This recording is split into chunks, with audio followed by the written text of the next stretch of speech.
All right, welcome in. I'm the Kodiak, and it's time for us to talk about the NFC Championship. I talked about the AFC Championship yesterday.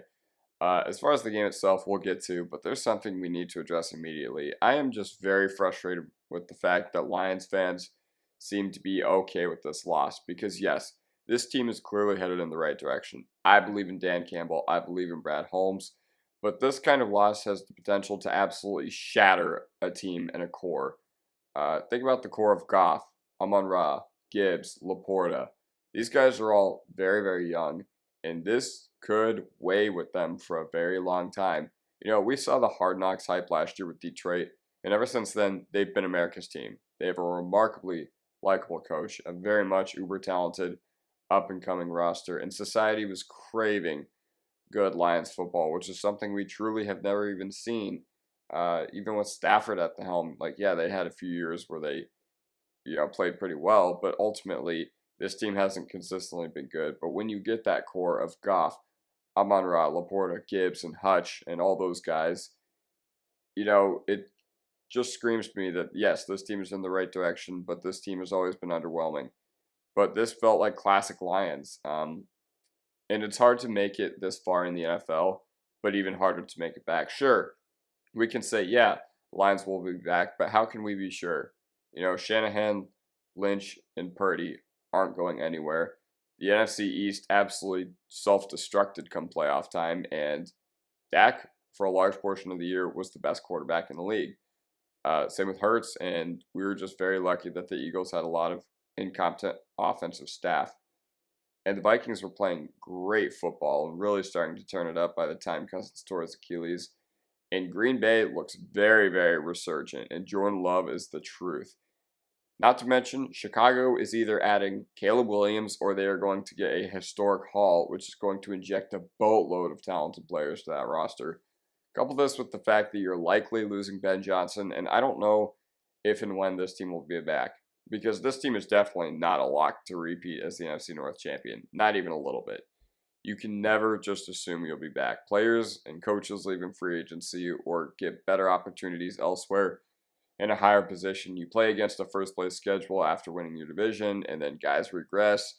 That positive variance that happens from year to year, sometimes you don't get as much in the next year. And, this loss reminds me of the Bengals in 2021. Sure, they said they'd be back, but injuries have kind of kept them from truly getting to that point.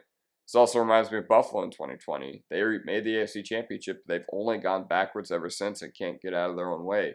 And with an offense of Goff, Gibbs, LaPorta, Amon Ra, and one of the best O-lines in the league, yeah, this team will be playing in competitive games again. No doubt in my mind, but it's just going to be a lot tougher to reach that point.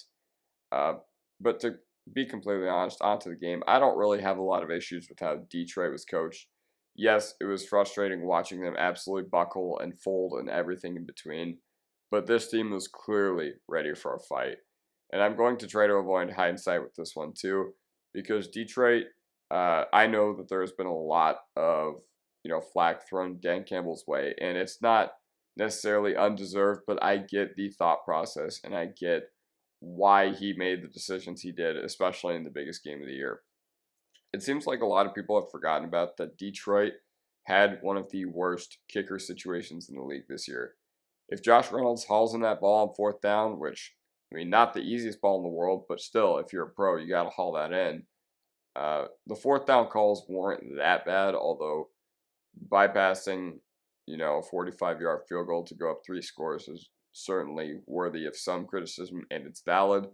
But at the same time, the decision to call a timeout after the run play on the goal line basically forfeited the game by requiring an onside kick, which could have been avoided or even survivable had they kept all 3 of their timeouts. That was a horrible decision. And the decision to run itself isn't, I don't know, that's whatever. Ben Johnson knows a lot more than that. Well, same with Dan Campbell.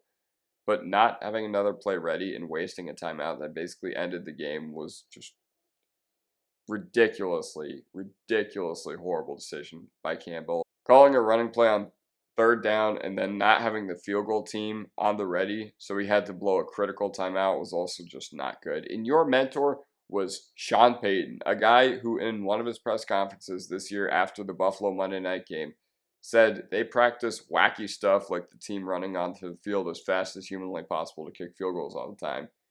I mean, I don't know. I'm just surprised they didn't kick the field goal as soon as they got to the red zone as well, because they had around a minute 30 seconds and all 3 timeouts at that point. It reminded me of Baltimore yesterday too.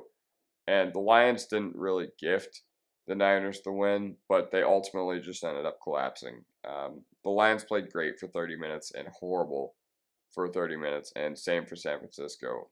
The Lions had a whole half to go to capitalize and seal the win, but they made their mistakes, and San Francisco stepped up. Both can happen. You don't really gift a game away if you made mistakes for 30 minutes. In San Francisco's case, or in Detroit's case, in San Francisco's case, when you're not capitalizing on it. But everybody would have been praising the decisions of Dan Campbell had they gotten that 4th down, had they gotten Josh Reynolds to haul in those passes, and everyone would have been like, wow, way to, keep your foot on the gas. This team is really not scared of anyone. And, all that being said, I do think Detroit and Campbell are just beginning. I know I talked in a huge rant in the video at first about how, a lot of things can change in the NFL. It's parity league, and situations change all the time. They change very rapidly. It's a very fluid league, especially with the fact that they are going to lose probably the best assistant coach in football this year, not named Mike McDonald. The fact that they are going to be losing Ben Johnson, it doesn't, I don't know how to describe it. It doesn't give me confidence, that's for sure. Although, what I will say is that this team can definitely make it back. I see the same passion and energy from Detroit that we saw during Zach Taylor's second year and Burrow's first year. This team believes in Campbell. They're behind a guy who completely changed the culture and made Detroit go from an absolutely miserable place to play football to one where it seems like you're seeing videos every week on Twitter about the culture and what they have built in Detroit. And yeah, next year might be a regress to the mean with a first place schedule, whatever, but and all those other things I mentioned at the start of the video. But bad breaks happen, although long term, that's the magic formula. This team is still in a good spot, make no mistake about it. But this was really a really, really bad chance that they completely squandered away, especially given the fact that they had a 17-point lead. All right, that does it for me, and I will see you guys next time. Peace.